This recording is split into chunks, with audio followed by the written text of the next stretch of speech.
السلام عليكم ورحمة الله وبركاته. معكم المهندس محمد طارق، والنهاردة بداية أجمل وأسعد كورس في الذكاء الاصطناعي Human Beyond، خلف القدرات البشرية. مين فينا ما سمعش عن الذكاء الاصطناعي وازاي انه دخل في مجالات كتيرة جدا: تسويق، تجارة، حوسبة وغيرها كتير. هدفنا في الكورس ده ايه؟ هدفنا ان نزيد الاويرنس، الادراك في الذكاء الاصطناعي.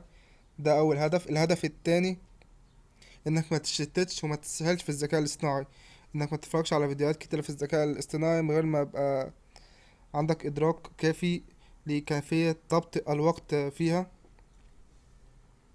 عندنا بقى البداية المقدمة. نسمع اليوم العديد من المصطلحات مثل شات جي بي تي، جيميناي، إليكسا، بالإضافة للتطبيقات الفريدة اللي هي السوفت ويرز والبرامج يعني الفريدة الجديدة مثل السيارات ذاتية القيادة والروبوتات المتعلمة ذاتيا. فما هو وكيف تعمل هذه التطبيقات؟ إن هذه التطبيقات وغيرها تعمل باستخدام الذكاء الاصطناعي Artificial Intelligence وما أشار إليه بال AI. أنا عايزكم تتخيلوا إن السيارة اللي قدامنا حاليا اللي فيها الدوائر دي هي سيارة تسلا، عشان هي رايدة في الذكاء الاصطناعي في السيارات. هي مكثفة الذكاء الاصطناعي في السيارات وهكذا. الذكاء الاصطناعي في السيارات الذكية. السيارات الحديثة لم تعد مجرد وسيلة نقل، بل أصبحت أنظمة ذكية تعتمد على الذكاء الاصطناعي لتوفير قيادة آمنة وفعالة. هذه التقنية تجمع بين الرؤية الحوسبية اللي هي كمبيوتر فيجن، اتخاذ القرارات، decision making، الاتصال بالخرائط اللي هي خرائط جوجل وكريم وأوبر وهكذا، ومن النقطة A للنقطة B، وإن إزاي الذكاء الاصطناعي بيختار أفضل طريق للسيارة، وإدارة الأنظمة الداخلية.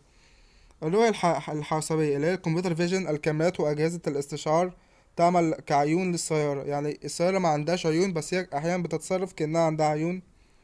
السيارة تتعرف على الطرق والعلامات المرورية، المشاة والسيارات الأخرى. يعني هي بتتعامل وهي بتمشي على الطريق، سواء طريق سريع أو عادي. بتتعامل مع بشر وبتحاول إنها ما تتصطدمش بيهم، بتحسب المسافة وبتشوف الإشارة. يعني لو مثلا يعني إشارة حمراء تشوف هل أنا أبطأ، هل أنا أقف، هل إشارة صفراء هل أنا أستعد، إشارة خضراء هل أنا أنطلق. دي هي ببساطة يعني الرؤية الحوسبية، الكمبيوتر فيجن للسيارات. يتم تحليل الصورة والفيديو لحظة بلحظة. يعني الذكاء الاصطناعي دقيق جدا في القيادة الذاتية، يعني أفضل من البشر بكتير. يعني بنسبة دقة 90% أحسن من البشر لبناء صورة دقيقة عن البيئة المحيطة. يعني هو انتوا عارفين بقى جوه السيارات الذكية دي بيبقى فيها رادارات. التعامل مع الطريق والمشاة، بناء خريطة لحظية الطريق المحيط، تحديد المسارات الآمنة، وتعديل السرعة أو التوقف عند وجود مشاة. يعني هي لما حتى بيبقى فيه خطأ يعني من المشاة، هي برضو بتتفاداه قدر الإمكان، يعني على حسب الماشين ليرنينج برضو، يعني على حسب تطورها وتطور الداتا اللي فيها. دمج بيانات الكاميرا مع الرادار والليدار للحصول على رؤية أوضح. الليدر ده يعني شبه الرادار بس يعني كقيادة برضو، يعني الليد.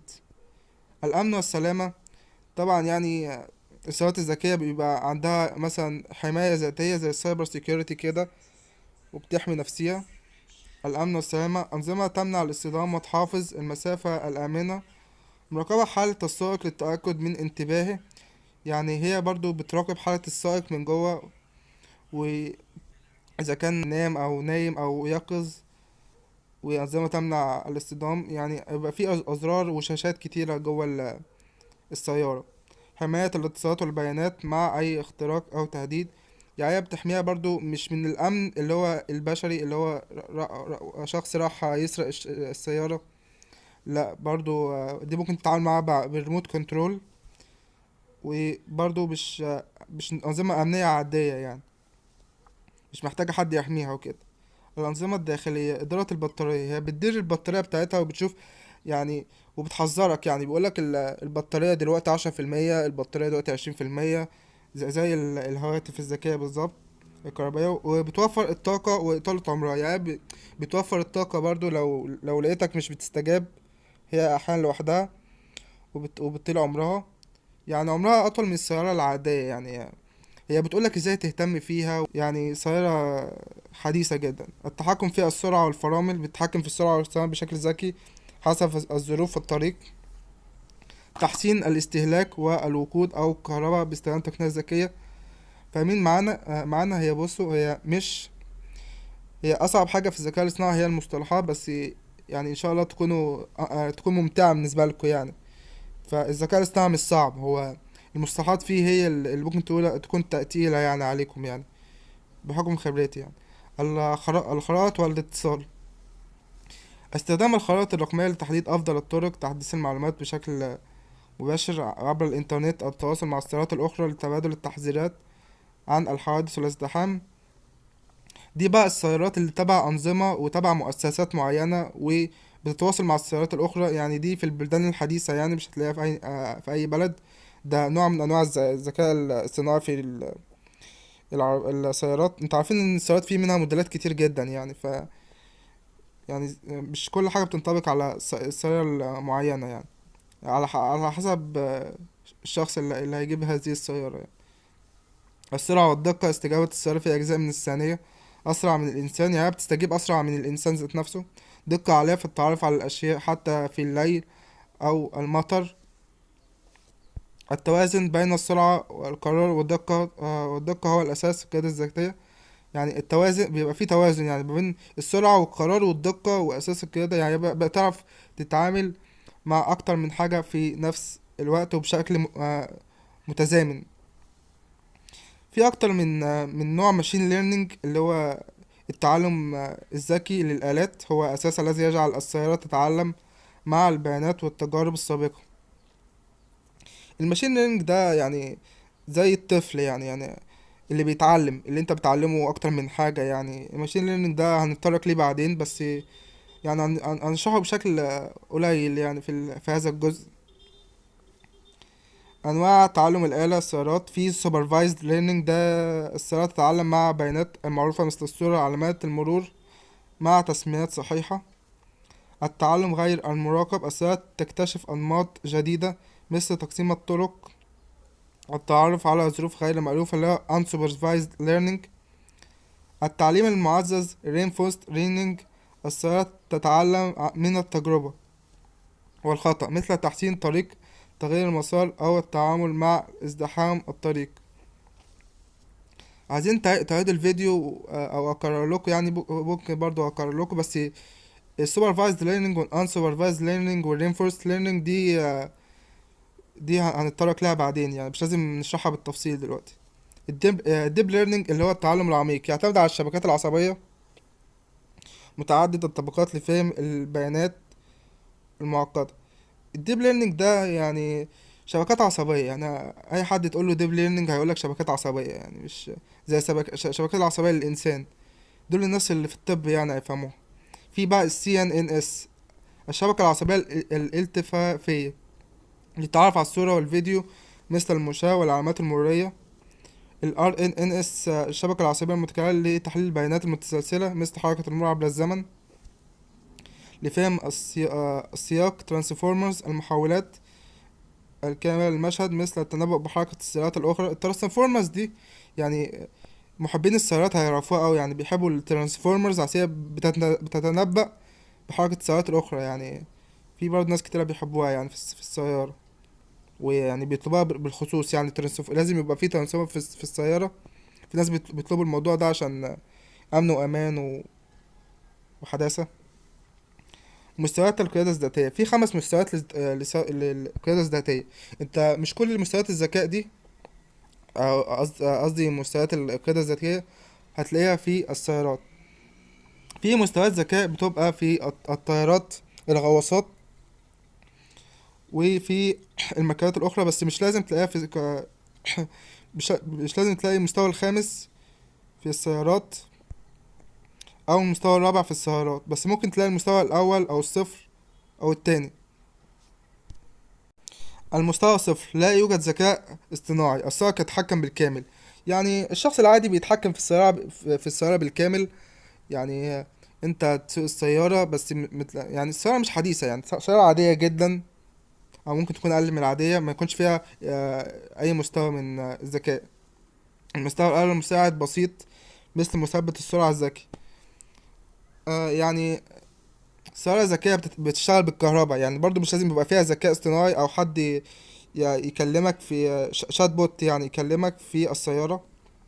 المستوى التاني، السيارة تتحكم في التوجيه والسرعة معا، لكن السائق يجب ان يكون منتبها.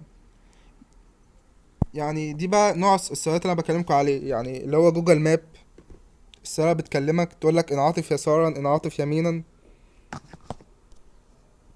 المستوى التالت بقى من السيارات الذكية، السيارة تستطيع القيادة في ظروف معينة والسائق يتدخل عند الحاجة. يعني النوع التالت ده بقى، يعني السائق بيتدخل عند الحاجة، يعني ده بقى نوع من أنواع الراحة. يعني الذكاء الاصطناعي أصلا بيخلي الأمور أسهل وبيقلل الوقت، بس في الوقت الحالي هو يعني human in loop، يعني الإنسان لازم يتدخل، يعني عشان يبقى دولت يكملوا بعضيهم. يعني مش الذكاء الاصطناعي مش هياخد مكان البشر، مش في الوقت الحالي على الأقل. في بقى المستوى الرابع، السيارة تقود نفسها في معظم الظروف بدون تدخل بشري. ده بقى نوع ذكي جدا زي الطيارات. انت طبعا الطيارات يعني المستوى الرابع ده اللي هو ايه، تدوس على الزرار تلاقي الطيارة رايحة للديستنيشن ده من غير اي تدخل من الطيار، والطيار قاعد كده باشا بيشرب مشروبه. ده يعني في افلام كده بتشرح الموضوع ده، يعني في افلام بتقولك الطيار بيشتغل ازاي بشكل فكاهي اوي يعني. المستوى الخامس، قيادات ذاتية الكاملة، لا حاجة لوجود سائق على الإطلاق. دي بقى يعني الصواريخ أو القنابل من دون طيار. يعني الصواريخ والقنابل دي اللي بتحدفها مش لازم يكون فيها إنسان. مش بتلاقي إنسان جوه القنبلة يعني بيتحكم فيها، يعني دي مش محتاجة شرح أوي. مثال توضيحي للطلاب بقى، يعني أنا هشرح لكم كده السيارة كده بشكل مختصر للي مفهمش. لها عينان الكاميرات، يعني الكاميرات اللي في السيارة هي تحسها زي العيون. لها عقل، العقل ده بقى بيمثل الذكاء الاصطناعي. لها أعصاب، أجهزة استشعار اللي هو الديب ليرنينج. تتعلم بمفردها، ماشين ليرنينج. تفهم الصورة الفيديو بعمق. تتطور تدريجيا عبر مستويات القيادة، يعني بيقعدوا يدربوها كده لغاية ما تبقى بالشكل اللي احنا شايفينه دلوقتي. الخلاصة، السيارات ذاتية القيادة هي ثورة في عالم النقل، لأنها تجمع بين الرؤية الحاسوبية لفهم العالم، الذكاء الاصطناعي لاتخاذ القرار، الاتصال بالخرائط، الإنترنت للتواصل، جوجل ماب، أنظمة داخلية لإدارة الطاقة والسرعة. عامة يعني هو في أزرار كتير، مثلا زي في سباقات السيارات أزرار كتير، يعني مش هتطول شرحها يعني، فمش هنشرحها. تعلم الآلة لتحسين الأداء باستمرار، التعلم العميق لفهم الصورة والفيديو بدقة عالية، مستوى القيادة الذاتية التي تحدد مدى استقلالية السيارة. بس ده أول جزء يعني عن السيارة ذاتية القيادة أو السيارة الذاتية. شكرا لوقتكم معانا، والأجزاء الجاية هتبقى أمتع يعني بكتير من كده. وملحوظة بس قبل ما ننهي الفيديو، يعني الفيديو ده محكوم بالطبع والنشر، يعني ما ينفع أي حد يعني يسرق المحتوى. وشكرا لكم وسلام.